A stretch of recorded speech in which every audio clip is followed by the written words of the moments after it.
Right, welcome to your Doppler effect overview. Remember, the Doppler effect is one of the topics that is covered in paper 1 under wave, sound, and light.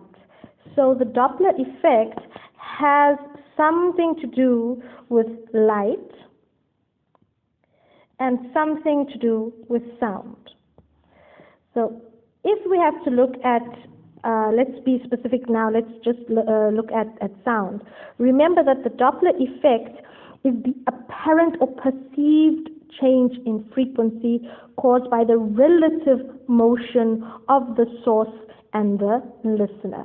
So what happens when a sound wave is actually propagated is that if you have your source making your sound wave, it will move with a particular frequency and a particular wavelength. And then obviously you've got your listener who is going to be hearing it for that particular frequency and that particular wavelength. However, as is indicative when we look at an ambulance passing a person, the sound that you hear from the ambulance is not the same. What happens is that it sounds as though the pitch or the frequency is increasing the closer that the object gets to the listener, and then decreases as the object moves away from the listener. And this increasing and decreasing is the apparent change in frequency. I say the key word is apparent change in frequency, because their frequency does in fact not change. The original frequency does not change. In light, when we deal with frequency, we look for frequency in terms of color rather than looking at it in terms of sound. That makes sense, because light is a visual that we would see with our eyes. So here you are going to be looking, when it comes to light, you look at your spectrum and basically how that is going to be affected according to the color. So it's the color spectrum. When it comes to sound, we don't really worry about the spectrum of sound, because everything will be within the audible range. Now, the Doppler effect is represented by this particular formula. And as you can see with this particular formula, you have your FL, all right, is your frequency of your listener, and your listener, your V, just your V without a subscript, that is your speed of sound. All right, so the speed of sound. Then you've got your VL, which is your speed of your listener, and you've got your frequency, FS, that is the frequency of your source. This is your original frequency. And lastly, you've got the VS, which is your speed of your source, so the one that is creating the sound. Now, what I want you to pay careful attention to is, you see here, they've got plus and minus. Here, if you're paying attention, you can see purposefully I've actually done it. It's minus and plus. So the selection, and let's work with the numerator first. The selection here, numerator. The selection for the numerator and the denominator, all right, is dependent on whether you are having something increasing or decreasing. So when we go to our Doppler effect, you can see here that when you deal with apparent change in frequency, the change is either going to be an increase in the frequency of the original, or it's going to be a decrease. Now, in terms of a decrease, when you have a apparent frequency that decreases, we say that the object is in fact moving away. And if it increases, we say that the object is moving towards. All right, so coming together and moving further apart. And these are the keys when it comes to frequency.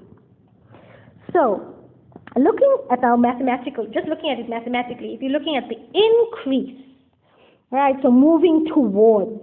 What happens when an increase occurs in your numerator? What are you going to do in your numerator? If you want to have a large numerator, increase means a larger number. That means your numerator should be big.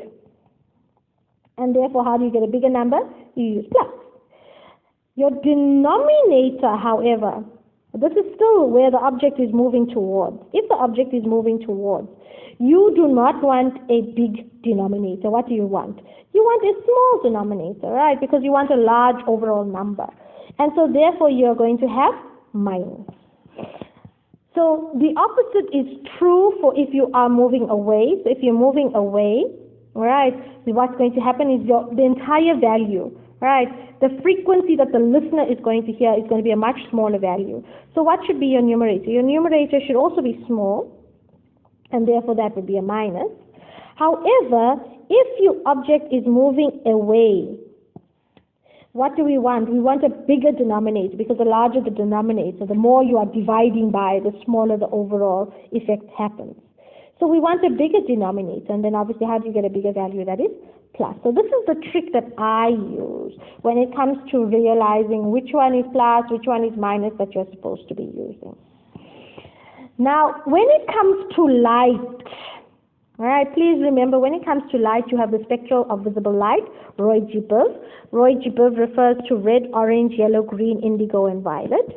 So there you've got red, orange, can't spell, I can't spell, orange, yellow, green, blue, indigo, and violet. I remember as Roy G. Biv. Now, in terms of Roy G. Biv in your frequency here, because remember, when we dealt with light you took about the spectrum, but everything has to deal with the frequency. So how do you look at the frequency of light? For that, you look at color. So when we are on this end of the spectrum here, you've got a small frequency. Remember, red light has a smaller frequency, whereas if you come to this end of the spectrum, you've got a very high frequency. Violet light, the highest frequency of your visible spectrum. Obviously, please remember that when it comes to wavelength is in fact inversely proportional to frequency. So if you talk about a small frequency, it's actually a large wavelength, and if you talk about a high frequency, it's actually a small wavelength. Okay, so these two can be interchangeable depending on the information that you are given.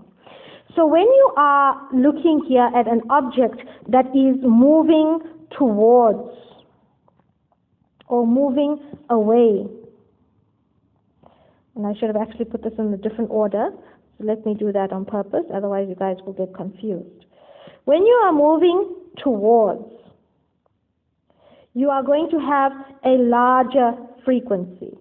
All right, and obviously where's your high frequency? That is violet. However, we don't call it violet, we actually make a reference to blue, because blue, indigo, and violet, very difficult to tell the difference, although blue, we all know what blue looks like. So when an object is moving towards, according to your spectrum, we make that reference as saying an object is moving towards you if we see a blue shift. And I'll refer to what is being shifted shortly. A blue shift. Remember, blue is more on the higher end frequency. Now, if an object is moving away, that is now a lower frequency. All right, and who is the lowest frequency? That is going to be your red light. So we call that our red shift. So in terms of light, we don't talk about the increased frequency or decreased frequency. In terms of light, we talk about shifting of light according to our spectrum. So either moving towards the blue end of the spectrum, or moving towards the red shift. All right, the red end of the spectrum. Now, what we have here is the different spectrum types. So you get what we call an absorption spectrum, and you get what we call an emission spectrum. And every substance can have obviously both an absorption and an emission spectrum. The only difference is from where the light is being transmitted. So if we send the light, we are going to be looking at an absorption spectrum. However, if we are receiving the light from the object, right, that is from that is going to form an emission spectrum. But as you can see, in terms of both the absorption and the emission spectrum, I've chosen hydrogen here, you can see that the lines are exactly the same spacing. Can you see that? Don't worry about the colors. They are exactly the same spacing. Can you see that? You've got two lines very close together, one a little bit further apart, one much further apart, and then one that's very far. And obviously, if you look here, in your emission spectrum, your lines appear as the color, whereas in your absorption spectrum, your lines appear as the black. So what is important here is to make reference to the spacing between the lines.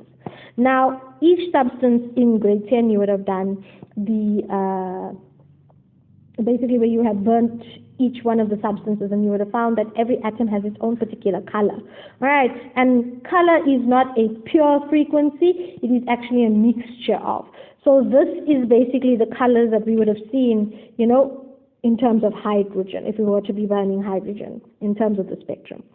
So when we are looking here at an absorption and an emission spectrum, this is an object that is remaining stationary. Over time, what we do is we find that these spacing of these lines tend to shift. Now, they either are going to shift towards, and you see red is towards the right here, in which case that would be, if all the lines, each one of them, as long as the pattern remains the same, shift towards the right here. This is towards the red section.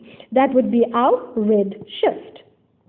And if we saw that happening, we would be able to say, hey, this object is moving away. Now, if you have to see an object, same object composition, hydrogen, but you see that the lines, in fact, are shifting in a different direction. So shifting towards the left, shifting towards the violet, shifting towards the blue. Then that is obviously, if you shift towards the blue, that is called a blue shift. And if you shift towards the blue end, that is meaning that the object, which is hydrogen-based, would move towards. Now this I've just chosen is hydrogen. However, every substance has its own absorption and emission spectrum. I've just chosen hydrogen for convenience sake. So the composition of an object, as long as you know the composition of the object, the substances that it is made of, you will be able to say whether an object is moving towards or moving away by looking at the spectral lines. Irrelevant if the spectral lines are emission or absorption. That doesn't matter. So in terms of your exam prep, remember that the content is very little when it comes to Doppler effect. All you need to do is be able to work the formula correctly. It's only content that they can ask you is for light. Whereas for sound, there you get your calculation questions. So don't forget how to answer calculation questions. Don't get caught up in all the fiddly bits. The first step is always to identify your variables. Remember, it is important to identify because the formula that you are dealing with, V plus minus V over V plus minus Vs, and then here you got Fs.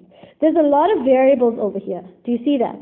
And it is important for you to make mention, important for me to make mention that when it comes to the speed of sound, unless they've actually given it to you, make no assumptions. It's not like the speed of light, which is a constant value. The speed of sound does depend. Step 2, obviously picking the correct formula. That is important because obviously there's your formula here. However, if you've not done your step 1 correctly in your identification of your variables, you might find yourself having a big problem come step 2 downwards. Always keep in mind that your mark allocation is a guide on how much calculation you need to actually see at the end. And if you're looking at more than 5 marks and upwards, then odds are you are going to be using simultaneous equations. And if you are dealing with simultaneous equations, it is important in your identification that you identify, okay, this is now what is happening in situation 1 and what is happening in situation 2, and make sure that your variables are separate for situation 1 and situation 2. Step 3 is easily, that's your substitution. Remember your SI units. So when it comes to frequency, it is hertz, velocity is meters per second. So if you are not in these particular units, and remember hertz is actually second to the minus 1, please remember to do your conversion. And then lastly, this is the step where you do where you do the second half of thinking. So you think in the step 1, and you don't think, and then you think again in step 2. In step 4. Have I answered the question? And if you go back and read your question, if you have answered the question, then you know you can move on to the next question. So please, I'm going to be doing an example from a past paper. As you can see, this is from November 2017. So, a police car moving at a constant velocity. Keyword here is constant velocity. You should be highlighting. You should be sitting in the exam with a highlighter. What is your keywords? What does that mean? Because all of that is part of step 1, identification. So a constant, oh my goodness, a constant velocity, that means what? The velocity in the beginning is equal to the velocity at the end. There we go. With its siren on. Passes a stationary listener. The word stationary is important, and they're referring to our listener.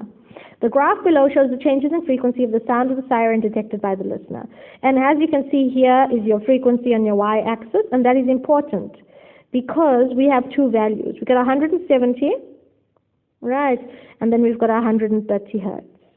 So these values are important, and that they've actually been indicated there. Stating the Doppler effect in words, you should know that your definitions are always worth quite a pretty penny. And then they ask you to write down the frequency of the sound detected by the listener as the police car approaches the listener and moves away from the listener. Now, what you needed to pay attention here, approaches. So if we are approaching, if we are moving away, what should we know? According to approaching and a moving away, and approaching is just another way for saying towards. If you're looking at towards, then what are we looking at? We are looking at a higher frequency. And if we are moving away, we are looking at a lower frequency. So that means I have two values for frequency. Can you see my two values for frequency right there? Can you see my two values for frequency? There's one value here and there's one value here. Two values. One is high, 170 hertz, and the other is low, 130 hertz. So whichever one is high has to be towards, and whichever one is low has to be away. Do you see how to answer this question? So approaching towards, that's 170. Moving away from the lister, that is 130. Now in 6.3 they ask us to calculate, so you're doing your 4 steps, step 1, step 2, step 3, and step 4. So let's look at step 1. They say calculate the speed of the police car. Remember, you also need to be able to identify what substance you are trying, what variable you're trying to calculate. So this is the speed of the police car. Take the speed of sound in air to be 340 meters per second. So here they've actually given you the speed of sound, right, in air. And you can see here it is for 6 marks. So what did I give you as a hint? Questions that are for calculations that are 5 marks upwards always require more than one equation. So either that will be 2 separate equations or simultaneous equations if there's only one equation. In Doppler effect, usually only one equation. So these are the hints you need to pay attention to. And they gave us a hint here. We've got values for approaching and we've got values for moving away. So let us first do our step 1, identify our variables. When I'm identifying my variables, because I can already see my marks here and I can already see the question above is guiding me, I've got 2 situations. I've got one where I'm moving away and one where I'm moving towards. So let's look here. V is going to be the same in both situations. Speed of sound doesn't matter whether you're moving away or you're moving towards. Right. Now, what else do I have to consider? This is what they're trying to ask me to calculate, the speed of the police car. So the speed of the source, that's who I'm trying to find. The speed of the source is who I'm trying to find. What did they tell me initially? They told me that my listener is stationary. That means the speed of my listener is equal to 0 meters per second. These are all part of step 1, identifying. That's why it's so important to read the first question. The next one that we need to look at is your your frequency of your source. Now the frequency of the source, do we know it? No, we don't. That is the frequency actually given. They have not indicated to us. When they indicate something towards and away, that is always apparent. Because if it is apparent, it will be linked to towards and away, or approaches and moves away from. So we only have the frequency of the listener, the frequency that the listener is hearing. And if I'm moving away, it is 130 hertz. And if I'm moving towards, it's 170 hertz. Do you see what I've done there? So now I've got my 2 sets of equations. In my 2 sets of equations, 2 sets of variables, now in my step 2, I've got my 2 steps of equations. So let us just make that easier for us to see. What equation do I have? It's the same equation, Doppler effect equation. So there's nothing fancy there. Frequency of my listener is equal to V plus minus V, V of my listener, all over V plus minus my source. So in this situation where I'm moving away, let's look at our numerator and our denominator. In our numerator, we need to have for away. We want away to be a smaller value, and for towards, we need it to be a bigger value. So let's just look at our numerator. If you want a small value, you need a negative in the numerator and a positive in the denominator. And if you're moving towards, you want a bigger value, you need a positive in the numerator and a negative in the denominator. So now when it comes to my substitution in my formula, which is my step 3, so here's step 3, my frequency of my listener was equal to, when I'm moving away, it was equal to 130 hertz. So substitute there, so it's going to be 130 is equal to, and the velocity, the speed of sound in the air was 340 at the top, 340 at the bottom. Remember, we are moving away, so it's minus here, it's plus there. The listener is not moving, so stationary. However, the source is moving, and that is actually what we are trying to find. And then we've got the frequency of the source. Same story here, where we've got the frequency of our listeners as 170, and that's where we are moving towards. So 170, 340, 340. Obviously, because we're moving towards, big numerator, small denominator, our person is still stationary, and we're still trying to find the velocity of the car, and the frequency of the source is also an unknown. These are your 2 formulae.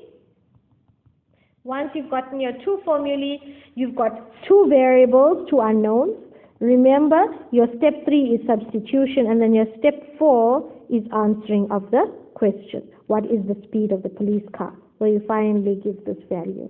So all that is necessary for you to do is to equate the 2. So what I'm going to do is I'm going to get frequency of my source on one side. So there I'm going to find that it's going to be 130, all right? And it's going to be multiplied by 340 plus Vs all over 340 is equal to the frequency of my source. And on the side here, I'm going to have 170, 340 minus Vs, all right, all over 340. All right, remember we're just now cancelling out the 0 there. And there's the frequency of my source. Now, These two can be equated together. They cancel each other out, so that's not what my question needs. That's just answering smart, not hard. But either way, you will still get to the same answer. All you need to do is solve for Vs. So 130, 340 plus Vs, 340, is equal to 170, 340 minus Vs all over 340. These two can cancel out, so we're left with 130, 340 plus Vs, and 170, 340 plus Vs, and there you're going to now expand, put that in your calculator, and you'll be able to solve for your Vs. Thank you very much.